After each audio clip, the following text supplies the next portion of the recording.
বছর সেনাবাহিনী, পুলিশ, বিচারক, ডাক্তার, শিক্ষক, কৃষিবিদ, engineer, BGB, Ansar, customs, VAT, income tax সহ অন্যান্য ক্যাডারের যে সমস্ত কর্মকর্তা নানান নির্যাতনের শিকার এবং পদোন্নতি বঞ্চিত হয়েছেন তাদের আর্থিক ক্ষতিপূরণ বা ভূতাপেক্ষ প্রমোশন নিশ্চিত না করা পর্যন্ত প্রশাসন ক্যাডারের 764 জনকে দেওয়া বিশেষ সুবিধার কার্যক্রম স্থগিত রাখতে হবে। ফুল স্টপ, কোনো কথা নাই। প্রধান উপদেষ্টা প্রফেসর ইউনূসকে মনে রাখতে হবে যে তিনি এখন যে কাজটা করতেছেন তা একটা ক্ষুদ্র ঋণ প্রকল্প না, এনজিও না, এটা শহীদ এবং আহত বিপ্লবীদের প্রতি জাতির ঋণ পরিশোধের সবচেয়ে বড় রাষ্ট্রীয় প্রকল্প পরিচালনা করা। তার সমাজসেবার উদার মানবিক মন এ কাজে নিশ্চয়ই গুরুত্বপূর্ণ ভূমিকা পালন করবে, কিন্তু তাকে যে দায়িত্ব আজ পালন করতে হচ্ছে তা যে এক কঠোর এবং কঠিন শতভাগ রাজনৈতিক কর্তব্য, পলিটিক্যাল টাস্ক, তা এখনো তিনি না বুঝলে ক্রমশ বিপদ বাড়বে।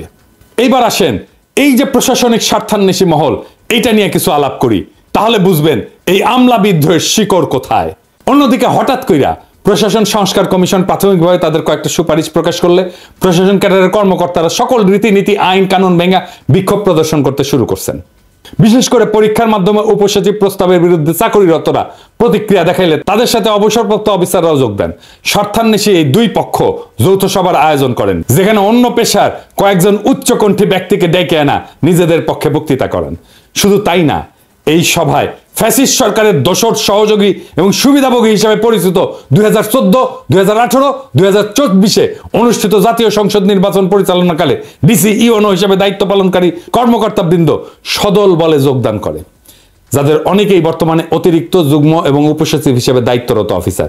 সংবিধান, গণতন্ত্র, মৌলিক অধিকার লঙ্ঘনকারী এই সমস্ত ক্রিমিনাল কর্মকর্তারা আন্দোলনের এক ডামাডোল সৃষ্টি কইরা তাদের ঘৃণিত অতীত পরিচয় মুছে ফেলার সুযোগকে কাজে লাগাইতে কৌশলে সবার সাথে একাকার হয়ে যাওয়ার অপকর্মে সক্রিয়ভাবে অংশ নিতেছেন।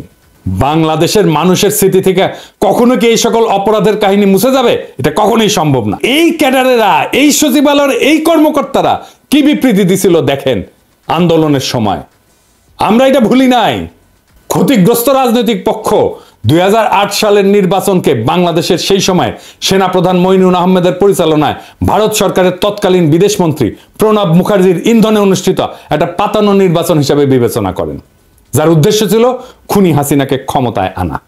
তবে তত্ত্বাবধায়ক সরকার ব্যবস্থা বিলুপ্তি পরবর্তী পর্বের নির্বাচনের ধারা ছিল বাংলাদেশের রাজনৈতিক ইতিহাসের সবচেয়ে অগ্রহণযোগ্য, ঘৃণিত এবং কলঙ্কিত অধ্যায়। 2014 সালে অনুষ্ঠিত একতরফা বিনা ভোটের নির্বাচনটা, যেখানে 153 জন এমপি বিনা প্রতিদ্বন্দ্বিতায় জয়ী হন, তা দেশবাসীর মধ্যে ব্যাপক ক্ষোভ এবং নিন্দার সৃষ্টি করছিল। এরপর 2018 সালের নিশিরাতের নির্বাচন ছিল এক কালিমালিপ্ত অধ্যায়। সেখানে ডিসি, এসপি, ইউএনও এবং ওসিদের নেতৃত্বে রাতের আধারে ব্যালট পেপার নৌকা সিল মেরা ব্যালট বাক্স ভর্তি করা হয়েছিল। এছাড়া সর্বশেষ 2024 সালের ডামি নির্বাচনও এক মহাকেলেঙ্কারি হিসেবে লেখা থাকবে, যা ভোটের মাধ্যমে জনগণের স্বাধীন ইচ্ছা এবং পছন্দ অনুযায়ী সরকার গঠনের সকল ধারণাকে ধূলিসাৎ করে দিছিল।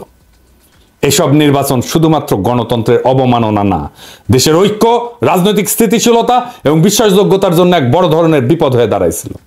2014, 2018 এবং 2024 জাতীয় সংসদ নির্বাচন এবং ফ্যাসিবাদী শাসন আমলে পরিচালিত স্থানীয় নির্বাচনে দায়িত্ব পালনকারী জেলা প্রশাসক, এসপি, ইউএনও, ওসিদের চিহ্নিত কইরা তাদের জবাবদিহিতার আওতায় আনা প্রয়োজন।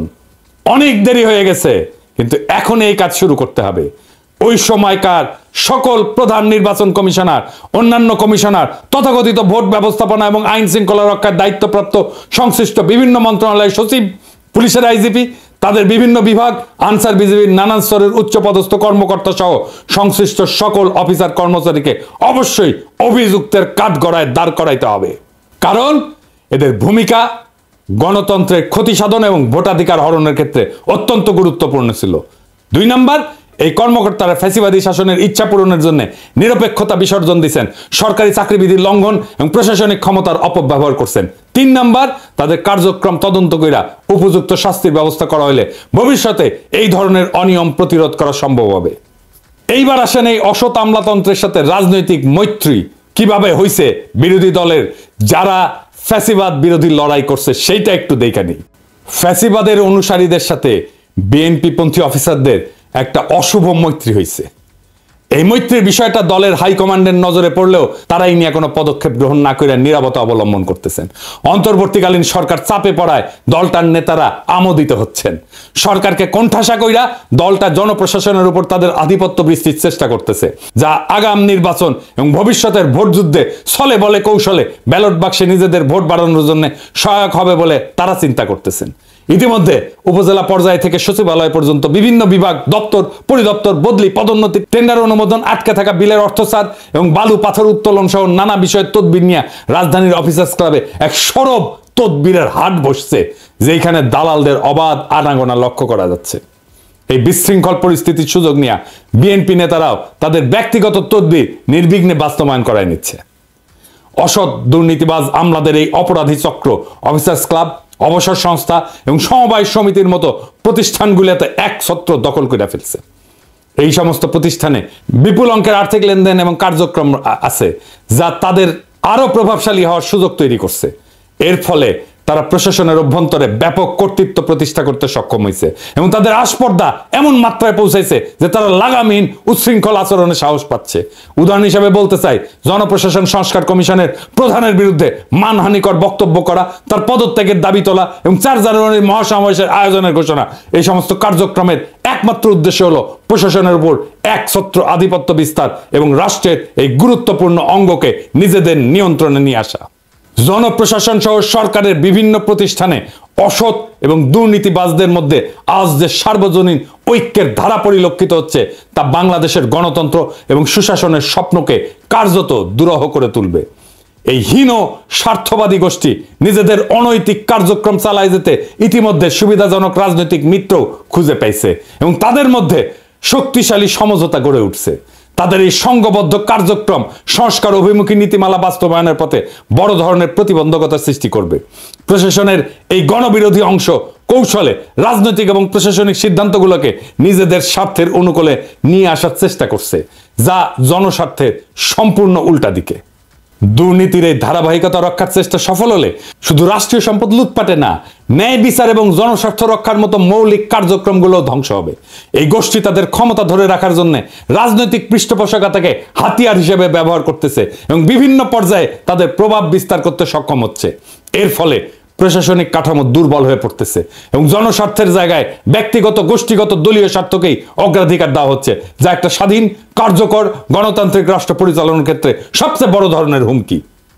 সরকার বিরোধী ষড়যন্ত্র এইখান থেকেই উত্থিত হয়েছে। কিভাবে? আসেন দেখি। আজ দেশের সরকার বিরোধী তৎপরতার প্রত্যেকটা ক্ষেত্রে ফ্যাসিবাদের অনুগত কিছু কর্মকর্তার যোগসাজশ স্পষ্টভাবে লক্ষ্য করা যায়। 5 আগস্ট ঐতিহাসিক পরিবর্তনের পর কয়েক সপ্তাহ তারা ভয়ে নিষ্ক্রিয় থাকলেও এখন সক্রিয় হয়ে বুক চিতায় সরকার বিরোধী কর্মকাণ্ডে লিপ্ত। 2014 সালের বিতর্কিত নির্বাচনের সময় দায়িত্ব পালনকারী জেলা প্রশাসকেরা আজ সরকারের অতিরিক্ত সচিব, 2018 সালের ডিসিরা আজ যুগ্ম সচিব, 2024 সালের ডিসিরা উপসচিব পদে রয়েছেন।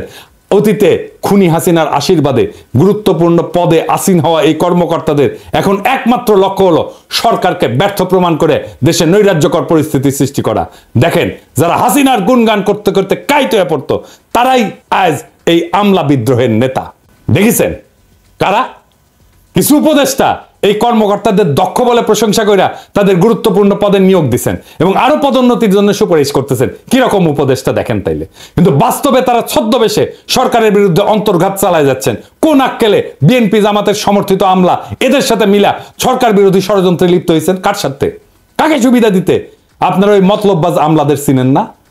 আপনাদের দলের ফেসবুক বিপ্লবীরা একদিকে আমাকে বলে নৈরাজ্যবাদী, কিন্তু আপনারা এখন কি করতেছেন? কোন সুরাজ্য করতেছেন? এই আমলা বিদ্রোহের আগুনে ঘি ঢাইলা কার স্বার্থ রক্ষা করতেছেন? এই প্রশ্ন জনতার কাছে আপনাদেরকে দিতে হবে। এই গোষ্ঠী কৌশলে সরকারের অভ্যন্তরে বিভ্রান্তি এবং অস্থিতিশীলতা সৃষ্টি করতেছে। মতলববাজ এমন কর্মকর্তাদের চিহ্নিত কইরা দ্রুত এদের প্রতিরোধের পদক্ষেপ গ্রহণ করা জরুরি। একই সঙ্গে সরকারের গুরুত্বপূর্ণ পদে নিয়োগের ক্ষেত্রে সতর্কতা অবলম্বন এবং প্রাসঙ্গিক যোগ্যতা যাচাই করা আবশ্যক।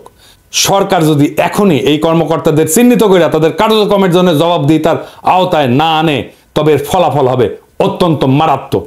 এদের অপতৎপরতা শুধু সরকারের স্থিতিশীলতাকে হুমকির মুখে ফেলবে না, বরং দেশের গণতন্ত্রায়ন এবং সার্বিক উন্নয়নকে ব্যাহত করবে। এই কথা ভুলে গেলে চলবে না যে খুনি হাসিনার শাসনামলে সচিব এবং অতিরিক্ত সচিব পদে যারা পদোন্নতি পাইছিলেন তাদের একজনকেও এই চাকরিতে রাখা যাবে না। এইটা ছাড়া আমলাদের আপনি ঠান্ডা করতে পারবেন না। এদের জিহ্বা এত বড় হয়েছে যে এদের আকাঙ্ক্ষা লোভ এমন আকাশ ছুঁইছে, হাসিনার শাসনের লাগাম ছাড়া দুর্নীতির লাইসেন্স না পাওয়া পর্যন্ত এরা থামবে না। এদের পিছে দুদক লাগায় দেন, ঠান্ডা হয়ে যাবে। এই জন্যই দুদকের চেয়ারম্যান হিসেবে এমন কাউকে চাইছিলাম যে আমলা না। এখন বুঝছেন তো প্রফেসর ইউনূসের সরকার এমন এমন জায়গায় গ্যাঞ্জাম লাগায় রাখে যেটা পরে তাদেরকেই বিপদে ফেলে। আরে আপাদ মস্তক করাপ্ট একটা ব্যুরোক্রেসিরে দাবরানি দেওয়া 1-2 এর ব্যাপার। ভালো হইয়া যান আমলা ভাইয়েরা।